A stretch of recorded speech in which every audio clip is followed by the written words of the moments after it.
चलो बिट्टू से शुरू करते हैं। जिससे पूछेंगे वो खड़ा होकर बोलेगा।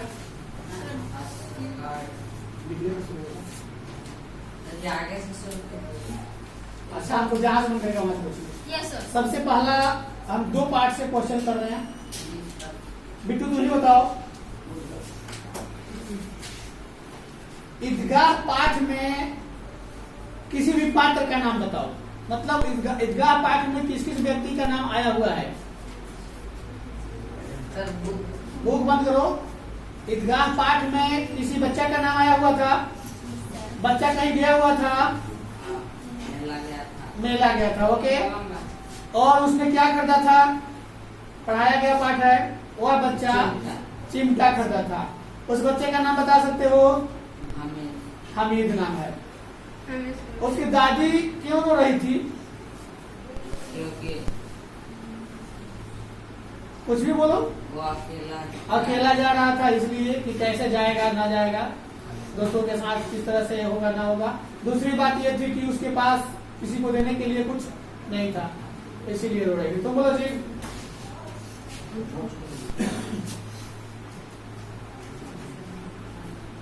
बच्चा आखिरकार मिठाई के बदले चिमटा ही क्यों पसंद किया था?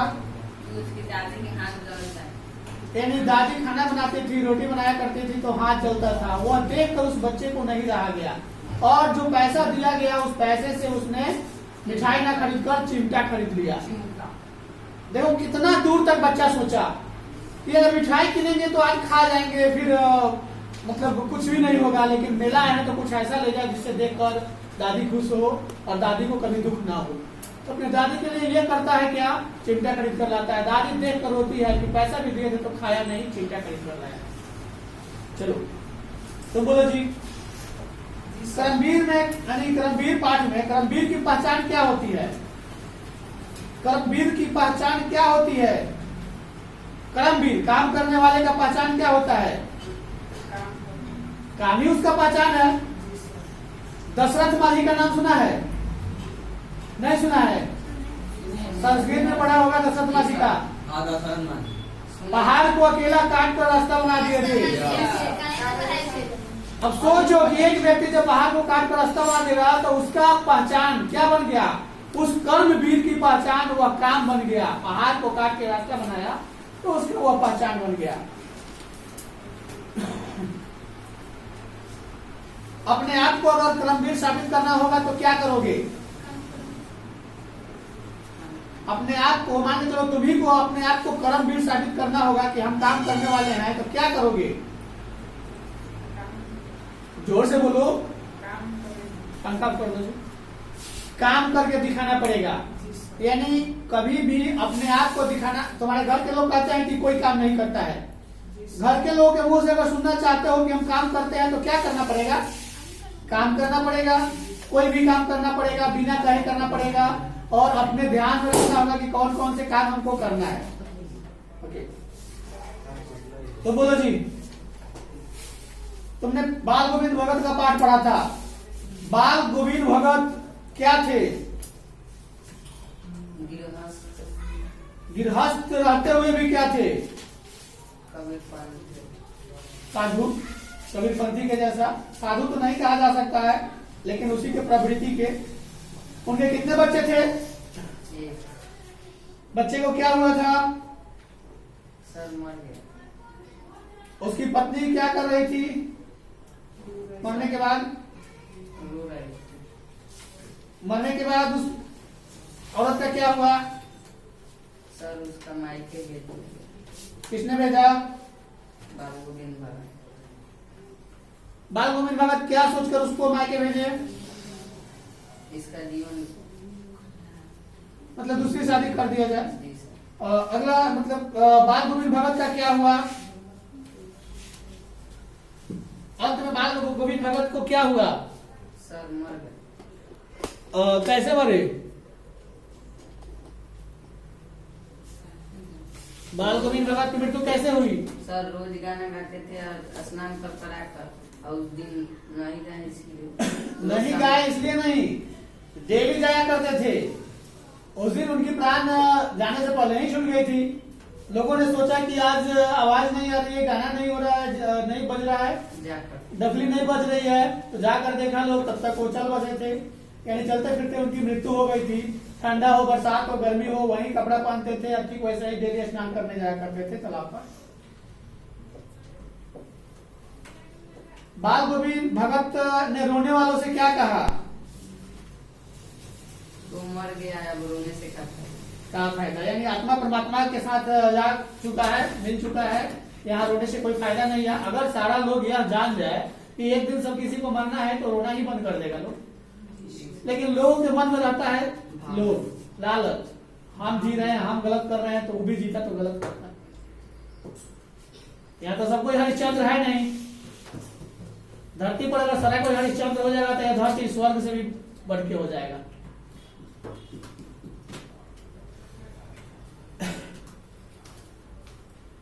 मरने के बाद बाल गोविंद भगत बेटे को कहां सुलाए थे? नीचे चटाई बिछाकर।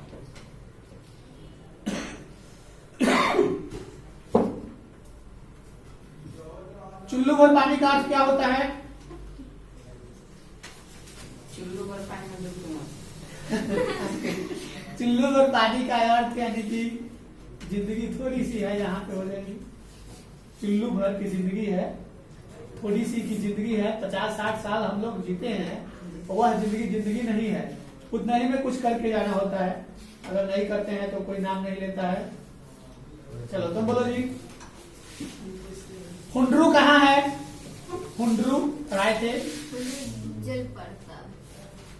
हुंड्रू जल प्रपात के बारे में पढ़ाए थे, कहाँ है? बिहार में कि झारखंड में? झारखंड में। ओके। हुंड्रू लोग क्यों जाते हैं घूमने के लिए? वहाँ? कैसी जगह है घूमने वाली? मतलब क्या है, क्या देखने लोग जाते हैं? पहाड़, नदियाँ, झील, झील, तालाब, झील तय हो गया, और नदियाँ तय हो गया। जो मेन शब्द है वो तो बोला ही नहीं। झरना, कौन बोला है? फिर से क्या? फूल पौधा, पक्षी। मेन झरना को देखने जाते हैं लोग वहाँ।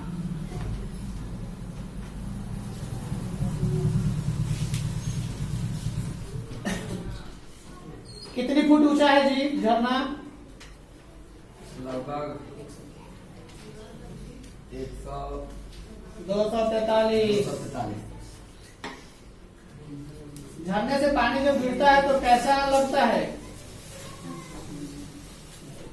सुंदर दृश्य, सुंदर दृश्य देखने को मिलता है।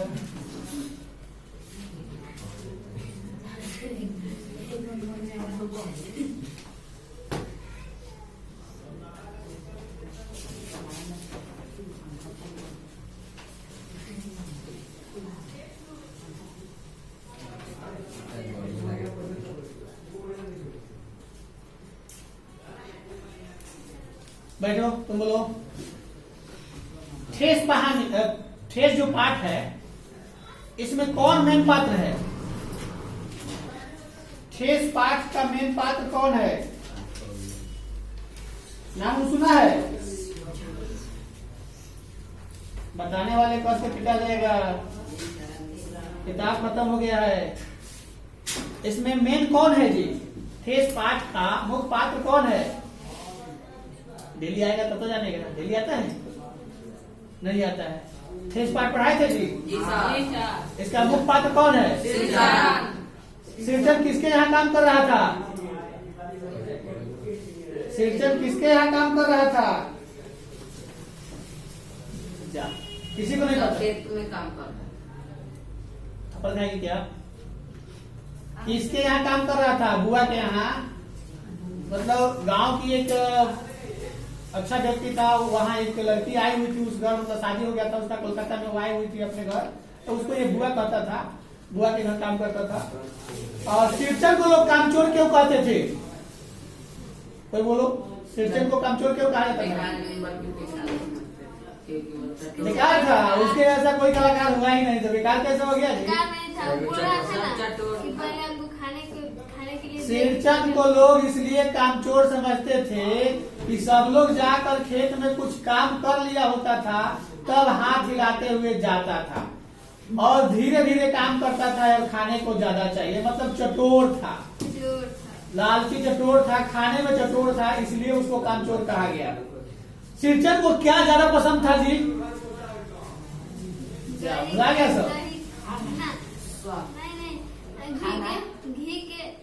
घी के डाली खखोरन, घी, हाँ वही सबसे ज्यादा उसको पसंद था। दूध में छाली तो एक आदमी में पक के खाता था। तो इस तरह शुगर जो हाथ में सिरचन को लोग काम के लिए कम बुलाते थे, ऐसा क्यों? तो काम जो कुछ बोल देते थे तो बीच में काम छोड़ के चल जाता था। इस पाठ में नेथु का बात आया है। नेथु। नेथु का मतलब क्या होता है? जिसे बताया गया है कि सिरचन को देखते ही माँ खुलास कर कहती, आओ सिरचन आज नेथु मत रही थी। नेथु। नेथु तो याद आई। नेथु का मतलब क्या होता है? सब्जी रेड होता है खाना। अपने भाषा में है नेउन, नेमून मतलब सब जा। दूध के डाल मतलब दही को मथ कर जो निकाला जाता है और उसको जो गर्म करके घी निकाला जाता है, दही के मथने के बाद जो निकलता है ना, वो माथा बन जाता है। वो तो माठा अलग हो जाता है। वो जो वासा निकलता है मथने के बाद, छाली और तुम लोग उसको अपने भाषा में कुछ और भी कहा जाता है, उसको हम लोग नेउन कहते हैं इस तरह से। माठा नहीं, नेउन मट्ठा तो अलग हो गया, नीचे वाला पानी वाला भाग हो गया, और ऊपर जो घी के रूप में निकल जाता है छान देते हैं। हाँ। छाली। मक्खन बोलो उसको। मक्खन तो उसे पहले ना मक्खन तो वो दूध का छाली को ही कहा जाता है, एक तरह से मान लो। तो वो वही भाग है, वासा मेन है वो। तो वही मक्खन यानी कि वो घी निकालने के समय, घी डालने के बाद दाढ़ी जो होता था, इसलिए खखोरन के बारे में ज्यादा लालची हुआ करता था सिरचन। जो कोई बुलाएगा तुरंत आ जाया करती थी।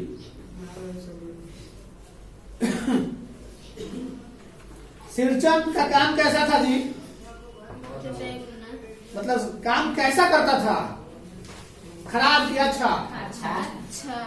सिरचन जैसा आज कोई कारीगर होबे नहीं किया। हम मानते हैं कि सिरचन देरी से काम करता था, मिहीन काम करता था, इतना सुंदर कलाकारी करता था कि अधूरा चटाई लेकर जा रही थी। उस लड़की का नाम क्या है? मानू दीदी।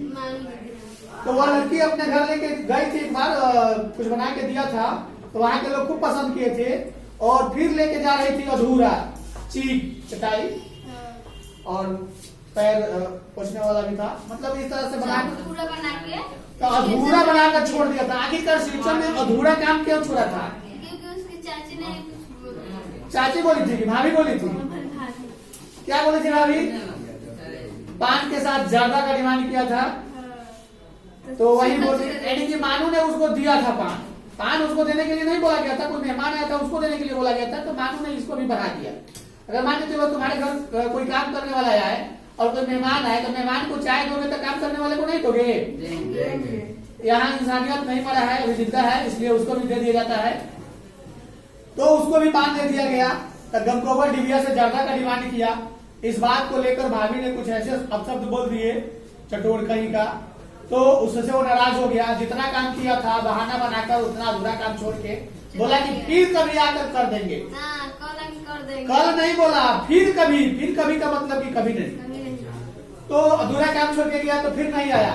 बात हुआ था मोहर छाप वाली धोती की देने की, लेकिन काम करने नहीं आया, और अपने घर बैठकर उससे भी बढ़िया काम करके बना कर रखा था।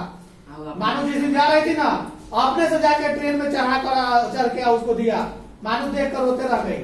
पैसा दे रही थी, नहीं लिया। बोला कि ये मेरे तरफ से भेंट है। यह सोचकर कि जब वह अधूरा काम लेकर जाएगी तो वहां के लोग क्या सोचेंगे, और अधूरा काम को देखकर वो रो रही थी कि इतना कलाकारी किया है लेकिन अधूरा छोड़ दिया, अब जाएंगे तो क्या लोग कहेगा। अब उस बात को याद ही कर रही थी, तब तक ये चिल्लाते हुए ट्रेन में चढ़ा और दिया। तो इंसानियत किसके अंदर थी? सिरचन के अंदर।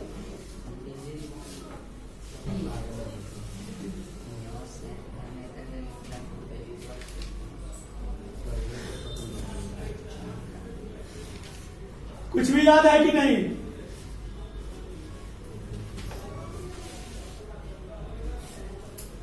गांव के किसी इंसान सृजन को क्या समझते थे?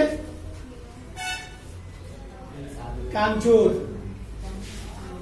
अच्छा, इस पाठ से तुम लोगों को क्या सीख मिलता है? ये पाठ है वो है, हालांकि इस पाठ का तो लेखक पंडित सोमनाथ रेणु थी। हाई पाठ है कि लब पे, यानी कि बच्चों की दुआ, लब पे आती है दुआ बन के तमन्ना मेरी, जिंदगी सब की सूरत हो खुदा आई मेरी, दूर दुनिया का मेरे दम से अंधेरा हो जाए, जगह हर जगह मेरे चमकने से उजाला हो जाए, हो मेरे दम में यूं ही मेरे वतन की जिन्नत, जिस तरह पुल से होती है चमन की जिन्नत, जिंदगी हो मेरी परवाने की सूरत या रब, इल्म की समझ से हो मुझको मोहब्बत या रब, हो मेरा काम गरीबों की हिमायत करना, दर्दमंदों की से जयफों से मोहब्बत करना, मेरे अल्लाह बुराइयों से बचाना मुझको, नेक राह पे चलाना मुझको, नेक राह हो उस पे चलाना मुझको। इस कविता में बच्चों ने भगवान से दुआ किया और बोला कि लब पे आती है दुआ बन के तमन्ना मेरी, यानी हमारे मन के अंदर एक सोच आती है, मेरी तमन्ना होती है कि जिंदगी स्तंभ की सूरत हो खुदाई मेरी, हमारी जिंदगी हर किसी को काम आ जाए, हर किसी के काम आ जाए, दुख दर्दों का काम आ जाए, दूर दुनिया का मेरे दमन से अंधेरा हो जाए, हर जगह, यानी मैं पढ़ लिख कर ऐसा बन जाऊं कि मेरे कुछ करने से दुनिया का दुख दूर हो जाए, हर जगह मेरे चमकने से उजाला हो जाए, मेरे ज्ञान पाने से हर जगह उजाला हो जाए, मैं ऐसा ज्ञान पाऊं जो दुनिया को दे सकूं और उससे दुनिया अंधकार से निकल पाए। क्या जाएगा बिट्टू? हो मेरे दम से यूं ही मेरे वतन की जिन्नत, जिस तरह फूल से होती है चमन की जिन्नत, मेरे वतन, मेरे होने से वतन को कुछ खुशियां मिले, या वतन को लगे कि हाँ कोई वतन को सींचने आ गया, संवारने आ गया, जिस तरह से एक मालिक फूल को सींचता है उस प्रकार फूल वो खिलते रहता है। जिंदगी हो मेरी परवाने की सूरत या रब, इल्म की समझ से हो मुझको मोहब्बत या रब, हो मेरा काम गरीबों की हिमायत करना, गरीबों की हिमायत करना यानी गरीबों की काम करना, देखभाल करना, गरीबों का दुख दर्द को समझना, दर्दमंदों के जयफों के से मोहब्बत करना, दर्दमंदों के पास जाना, उससे मोहब्बत प्यार करना और उसके दुख दर्द को बांटना, मेरे अल्लाह बुराई से बचाना मुझको, यानी हम कभी गलत रास्ते पे जाए तो उससे मुझको बचाना, जो नेक राह हो ये अल्लाह उसी पे मुझको चलाना। बैठो तुम तो बोलो जी, अशोक शास्त्र का त्याग क्यों किया? अशोक शास्त्र का त्याग क्यों किया? अशोक का नाम सुना है? हाँ, जी सर। बौद्ध धर्म को